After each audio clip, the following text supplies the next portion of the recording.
Hi, I'm Jess from Gaming America, and we're here with Michael Daly from Catena Media.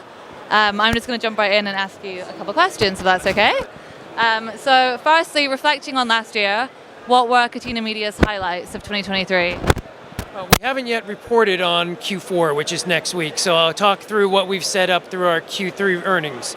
So our highlight for last year was completing our strategic review and our divestitures to allow the company to focus on the Americas, streamlining to our operations so that we can be more focused in how to maximize revenues from what is probably the fastest growing gaming market opportunity in the world between North America and now coming along Latin America. So that's been our focus. And now, post the review, we also announced that we've started some things along the lines of a JV for AI. So investment in the future, which being more streamlined, we expect to see results faster out of these things. Okay, cool, and I guess that's something that will be exciting. Yeah, looking forward as well. Okay. Also, excitingly, Vermont recently legalized online gambling, and you hold agreements with several of the providers that have been given the go-ahead there. What's it like operating in such a condensed environment? So a condensed environment is sometimes more favorable for us in terms of the relationship you set with the operators. We're working with 2 of the 3 operators there, yet to be determined if the third one comes along in a relationship.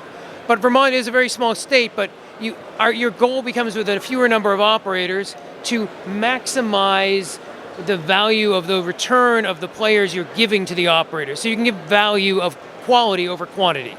So that's what we do in Vermont, and it's a new state, so it's about education. Yeah. Well, that's exciting, and you've kind of touched on this, but what are the main differences, I guess, doing that compared to operating and working in more established environments? Sure. So a new state is about education and building trust of the brand for the consumer, for us, our brands, which are a reflection then of the operators' brands, because we're talking about the operators. And so helping the operators and ourselves get established and helping people learn how gambling online works.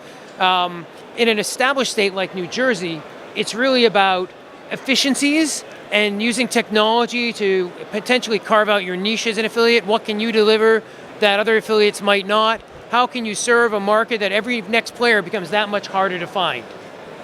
Wow, that's interesting. It must be different, dealing with that. But okay, last question here. Your operational footprint currently expands to, I believe, 28 states. With a significant amount of expansion over the last year, how has that process been for you? It's been a good journey for us. So we have been working for the last few years to scale our organization to be ready for however fast states may expand or provinces like Ontario may come along. So we built the infrastructure to be able to support that, because the one thing we've realized is you can never be certain when a state is going to happen, just that they are going to happen. So, we had to prepare for Maryland last year. We had Kansas. We had this year Maine, with smaller, larger, it doesn't matter. There's some of the same things you have to do to prepare. North Carolina is coming in a few months here. So we're underway for preparations for such as that. So it's been an exciting journey, but I think the things that we're now doing or talking about to the market, of like the AI and other things, are going to allow us the economies of scale even more so as we see expansion continue. Because if you look at the United States, the expansion, well, we're at 28 states. Only 6 of those, I think, are for iGaming. So there's still so much more to go in iGaming, which is even the bigger opportunity in the long run. But even for sports, there's so much more depth in a just early market environment. Yeah, well, a lot to see, and it's certainly not going to slow down, as you mentioned. So, well, thank you so much for your time. This has been really interesting. Thank you very much.